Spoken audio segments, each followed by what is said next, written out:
Hello, আসসালামু আলাইকুম। আমি মনে আসলাম ব্যাকডোর পক্ষ থেকে।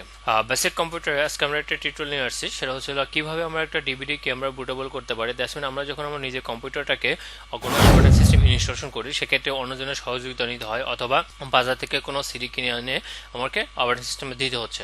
বাট আজকে আমরা শিখবো যে কীভাবে একটা বাজার থেকে একটা ব্ল্যাঙ্ক ডিভিডি কিনবেন। দ্যাটস মিন আপনার 10 টাকা দিয়ে একটা ব্ল্যাঙ্ক ডিভিডি কিনলেই সেই ডিভিডিকে কীভাবে আপনার বুটেবল করে নেবেন এবং আনলিমিটেড আপনার অপারেটিং সিস্টেম থাকবেন। দ্যাটস হচ্ছে সিডিটা যতদিন ভালো থাকবে ততদিন আপনি অপারেটিং সিস্টেম দিতে পারবেন, তাহলে আপনাকে আর বারবার অপারেটিং সিস্টেম কিনতে হচ্ছে না। তো এই এগেনস্টে আমরা কী কী ফাইল লাগতে পারে সেটা হচ্ছে আপনার ডিভিডিকে আপনার বুটেবল করার জন্য প্রথম দুইটা ইকুইপমেন্ট লাগবে। সেটা হচ্ছে ফার্স্ট হচ্ছে একটা সফটওয়্যার লাগবে, সেটা হচ্ছে PowerISO দিয়ে আমরা করতে পারি, অথবা থার্ড পার্টি কোনো সফটওয়্যার করতে পারি। অনেক সফটওয়্যার আছে আপনি সিডি থেকে করার জন্য, ডেমন আছে, এরকম অনেক সফটওয়্যার আছে। তো সবচেয়ে ইজি হচ্ছে PowerISO দিয়ে করা। আর আরেকটা লাগবে হচ্ছে আমার যে আইএসও ফাইলটা থেকে আমরা যে অপারেটিং সিস্টেমটা দিব, সেই অপারেটিং সিস্টেমের জন্য একটা আইএসও ফাইল লাগবে। অর্থাৎ আমরা একটা আইএসও ফাইল ডাউনলোড করে নিতে পারি, আর সেখানে হচ্ছে PowerISO সফটওয়্যারটা ডাউনলোড করে নিতে পারি। কারো কাছে যদি PowerISO সফটওয়্যারটা না থাকে তাহলে আমার ভিডিও ডেসক্রিপশন থেকে ডাউনলোড করে নিতে পারেন। আর আইএসওর জন্য আইএসও যেহেতু অনেক বড় একটা সাইজ, এই জন্য আমরা ডাউনলোডিং দিচ্ছি না, আমরা অনলাইন থেকে যে অপারেটিং সিস্টেমটা আপনি দিতে চাচ্ছেন সেটা ডাউনলোড করে নেবেন। তো অলরেডি আমরা PowerISOটা ওপেন করা আছে, দেখেন। আর আমরা যেটা বলেছিলাম যে অবশ্যই একটা আইএসও ফাইল লাগবে, অলরেডি আমরা একটা আইএসও ফাইলও ডাউনলোড করে রেখেছি। অলরেডি দেখেন আমাদের অনেকগুলো আইএসও ফাইল আছে। এখান থেকে আজকে আমরা দেখবো কীভাবে উইন্ডোজ 10টাকে বুটেবল করতে পারি, অথবা রেড হ্যাটও করতে পারেন। দ্যাটস মিনস আপনি যে কোনো আইএসও ফাইলটাকে কীভাবে আপনার বুটেবল করবেন আজকে এটা দেখবো। আজকে আমরা উইন্ডোজ 10টা দেখবো, যেহেতু আমরা ইএসবিটা উইন্ডোজ 10 দিয়ে দেখেছিলাম, আজকে এটা আমরা উইন্ডোজ 10 দিয়ে দেখবো।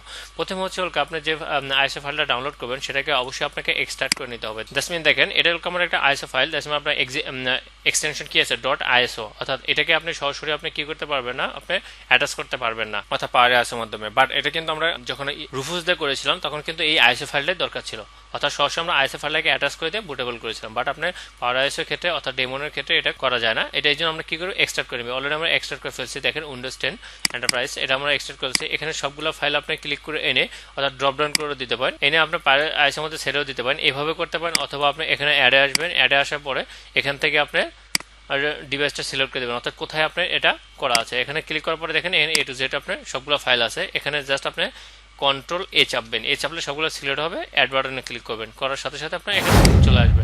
এখানে যদি আমার সবগুলো ফাইল চলে আসছে, দেখেন চলে আসার পরেও কিন্তু কি এই বাম পাশে দেখেন একটা নন বুটেবল ইমেজ লেখা আছে। ওকে, অর্থাৎ এখন আমার কিন্তু কি এটা বুটেবল না। আপনি যতক্ষণ পর্যন্ত এখানে বুটেবল না লেখা আসবে ততক্ষণ কিন্তু আপনি এটা যদি বান করেন আপনার ডিভিডিতে, সেক্ষেত্রে কিন্তু আপনার ডিভিডি বুটেবল হবে না। এই জন্য আমরা কি করবো, এখান থেকে এসে দেখেন এখানে অ্যাকশন আছে, অ্যাকশনে এসে বুট আসবে, বুট এসে অ্যাড বুট ইনফরমেশন, অর্থাৎ আমাদের বুট ইনফরমেশনটা ধরে দিতে হবে PowerISOকে।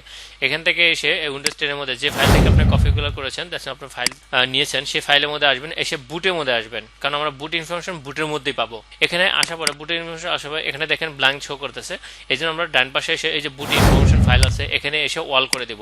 অল করে দেওয়ার পরে এখানে আমাদের একটা ফাইল আছে etfs boot, এইটাই আপনাকে অবশ্যই ধরিয়ে দিতে হবে। দ্যাটস হচ্ছে এই ফাইলটা আপনার ইম্পর্টেন্ট, etfs, এটা ভুলে গেলে হবে না। এই etfs boot.com আছে, এটাকে আপনি ওপেন করে দিলাম। ওপেন করে দেওয়ার পরে যখন আমি ওকে করে দিলাম, দেখেন এটা বুটেবল ইমেজ হয়ে গেছে। এখন জাস্ট আমি কি করব, আমরা বার্ন করে দিতে পারি। এখানে বার্নে ক্লিক করব, ক্লিক করার পরে এখান থেকে এসে দেখেন আপনার বার্নিং ড্রাইভার আপনার কোনটাতে হবে, অর্থাৎ এখানে এসপি একটাই আছে। আপনার যদি এক্সটার্নাল কোনো থাকে সেক্ষেত্রে এখানে শো করবে, অর্থাৎ আপনার সিডি রোম কয়টা আছে, যদি একাধিক আকারে থাকে সেক্ষেত্রে এখানে শো করবে। আপনি যেটাতে করতে চাচ্ছেন এটাতে সিলেক্ট করে দিবেন, যেহেতু আমি এসপিতে করবো এসপিতে সিলেক্ট, দেন হচ্ছে জাস্ট বার্ন ক্লিক করবো। আর এই বার্ন ক্লিক করার আগে দেশমিন হচ্ছে আপনার যে ব্ল্যাঙ্ক ডিভিডিটা সেটা কিন্তু অবশ্যই আপনার সিডি রোমে ঢুকাতে হবে। আপনার কাছে যে ব্ল্যাঙ্ক যে ডিভিডিটা আছে সেটা অবশ্যই কিন্তু আপনার সিডি রোমে প্রবেশ করাতে হবে। করানোর পরেই কিন্তু আপনার বার্নে ক্লিক করলে বার্ন শুরু হয়ে যাবে। আমি যেহেতু অলরেডি প্রবেশ করেছি, এখানে আমি বার্ন ক্লিক করবো। আপনার ডাটাটা প্রিপেয়ারিং হবে। ওকে, ডাটাটা প্রিপেয়ারিং হয়ে গেছে, এখন আমার বার্নিং শুরু হবে। জাস্ট কিছু সময় লাগবে, ততক্ষণ আমার সাথেই থাকবেন। দেখেন অলরেডি আমার burning complete, that's means 100% complete হয়ে গেছে। কমপ্লিট হয়ে যাওয়ার পরে আপনি যখন এখানে বার্নিং সাকসেসফুলি আসবে, আসার সাথে সাথে অটোমেটিকলি আপনার সিডি রোম থেকে অটোমেটিক বের হয়ে আসবে। দ্যাটস মিনস সিডি রোম থেকে আপনার ডিভিডিটা বের হয়ে আসবে। অলরেডি আমার কমপ্লিট হয়ে গেছে, জাস্ট আপনি এক্সিট করে দিতে পারেন। এক্সিট, আমি এটাও কেটে দিচ্ছি, আমি এটা সেভ করে রাখতে চাচ্ছি না। আর যদি এটা কোনো চেঞ্জ বা সেভ করে রাখতে সেটা আপনি রাখতে পারেন, আমার দরকার নেই। এখন আমরা চেক করে দেখবো যে আমার যে ডিভিডিটা আছে সেটা বুটেবল কিনা। তো দেখেন আমার এটা হচ্ছে সিডি ড্রাইভটা, দেখেন সিডি ড্রাইভটা ফাঁকা। এখন আমি যদি আমার সিডিটা আবার প্রবেশ করাই, যেটা বার্ন করলাম, দেখেন এখানে বার্ন ঢোকানোর সাথে সাথে দেখেন একটা ডিভিডি র ড্রাইভ আপনার একটা শো করছে। দ্যাটস মিন এই সাইনটা, এইরকম একটা সাইন শো করলে দ্যাটস মিন হচ্ছে আপনার সিডিটা কমপ্লিটলি বুটেবল হয়ে গেছে। জাস্ট আপনি এখন যদি আপনার অপারেটিং সিস্টেমটা দিতে চান, আপনার পিসিটাকে রিস্টার্ট করবেন, রিস্টার্ট করে দিয়ে আপনি বুট মেনু থেকে আপনি জাস্ট আপনি ধরে দিতে পারেন। জাস্ট আপনার বায়োস থেকে আপনি কার মাধ্যমে বুট করতে চাচ্ছেন সেটাকে আপনি বলে দিলে হয়। আবার অনেক ক্ষেত্রে অনেক পিসি আছে যেগুলোতে আপনার ডিফল্ট বুটেবল সিডি থাকে, অর্থাৎ বায়োসের সেটআপে আপনার ফার্স্ট বুট করা থাকে ওলকা সিডি অথবা ইউএসবি ফ্ল্যাশ ড্রাইভ করা থাকে। তো এই ছিল ওলকা টোটাল প্রসিডিউরটা আসলে কিভাবে আপনার একটা ডিভিডিকে আপনি বুটেবল করতে পারেন। তো আমরা একটু আগে দেখে নিলাম।